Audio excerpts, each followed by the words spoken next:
మృత్యుంజయ మంత్రానికి ఆరోగ్యం బాగుంటుంది, ఆయుష్ పెరుగుతుంది అంటే మృత్యుంజయ మంత్రం పట్టుకొని రావణ సావగలుగుతుంది.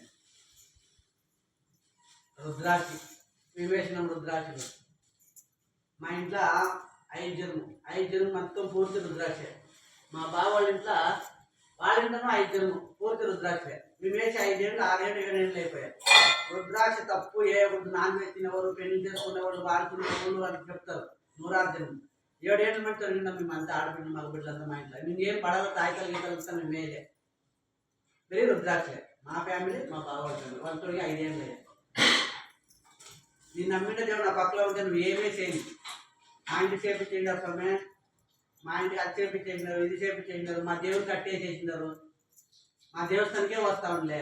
ఎవరు చెప్ప దేవుడు ఉంది, నేను సర్లే నేను కరెక్ట్గా పద్ధతిగా చేస్తే నా బిడ్డ నా కష్టపడి నన్ను చేస్తూ ఉన్నాడు అంటే వాడితో ఉండేది దేవుడే, నాతో ఉండేది దేవుడే. వాడు మంత్రాలు వేస్తా ఏం చేస్తే సడన్గా కట్ చేసి బయటతో చేస్తుంది.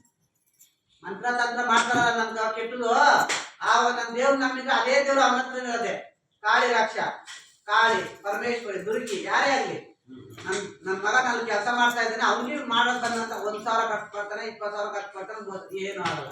ಯಾಕಂದ್ರೆ ನಾವು ಕೂತಿರೋದು ಒಂದು ಶಕ್ತಿ ಮುಂದೆ ಕೂತ್ಕೊಂಡ್ರೆ ಬೆಳೀಬೇಕು ಒಟ್ಟಲ್ಲಿ ನೆಲಮಟ್ಟ ಸಮ ಆಗಬಾರ್ದು.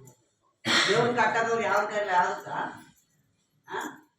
ಆಯ್ತು ಕಟ್ಟಾಗ್ತಾನೆ. ಎಷ್ಟೊತ್ತಲ್ಲಿ ಗ್ರಾಣ ಇಟ್ಕೊಂಡವ್ರು 10 ನಿಮಿಷ 20 ನಿಮಿಷ ಗ್ರಾಣ ಇರುತ್ತೆ ಕಟ್ಟಾಗ್ತಾರೆ. ಬಿಟ್ಟರೆ ಗ್ರಾಣ ಹೊಡೆದ್ಮೇಲೆ ಅವ್ನು ಇರ್ತಾನೆ ಸರ್ವ ನಾಶನ ಆಗ್ಬಿಡ್ತಾನೆ ಅವನಿರಲ್ಲ. ಯಾಕಂದ್ರೆ ಅನುಭೋಗ ನಂಗೆ ಆಗೈತೆ. ನಮ್ಮ ಮೂರ್ಖ ದೇವ್ರು ಕಟ್ಬಾರ್ದು 4 ಮೂಲೆಯಲ್ಲಿ 4 ನಿಮ್ಮೆಣ್ಣು ತುಳಿಸಿದ್ಕ ನೈಟ್ 2 ದಿವಸ ಊಟ ನೀರು ಇಲ್ದಿರ ನಿದ್ದೆ ಮಾಡಿದಾಗ ಕಣ್ಣಲ್ಲಿ ನೀರು ಹಾಕೊಂಡು ಮೂಲೆಯಲ್ಲಿ ಬಿಟ್ಟಿದ್ದೀನಿ. ನಾನು ಮಾಡಿದ ದೇವ್ರನ್ನೇ ಊರು ಕಳಿಸ್ಬಾರ್ದು. ಅದಕ್ಕೆ ಹಾಸ್ಪಿಟ್ಲ್ಗೆ ಹೋಗಿ ತೋರಿಸ್ಕೊಳಂತ ಹೋದ್ರೆ ಹಾಸ್ಪಿಟ್ಲ್ ಏನಿಲ್ಲ ನಾರ್ಮಲ್ ಆಗಿದ್ದೀನಿ.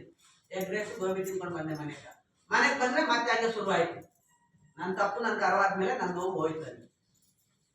ಆವತ್ತು ಪ್ರಮಾಣ ಮಾಡಿದೆ ನೀನು ಯಾವತ್ತೂ ಕಟ್ಟಾಕಲ್ಲ. ನೋಡೋದು ನೀನೆ, ಸೃಷ್ಟಿ ಮಾಡೋಳು ನೀನೆ, ಅಂತ್ಯ ಮಾಡೋಳು ನೀನೆ. ಯಾರು ಮಹಾಶಕ್ತಿ ಉದ್ಭಂಗ ಅಂದ್ರೆ ಎಲ್ಲ ದೇವರು ಉದ್ಭಂಗ ಇರೋದು ತಿಳ್ಕೊಂಡ್ಬಿಟ್ಬಿಟ್ಟು ಇದೇ ಜೀವನ ಅನ್ನೋದು.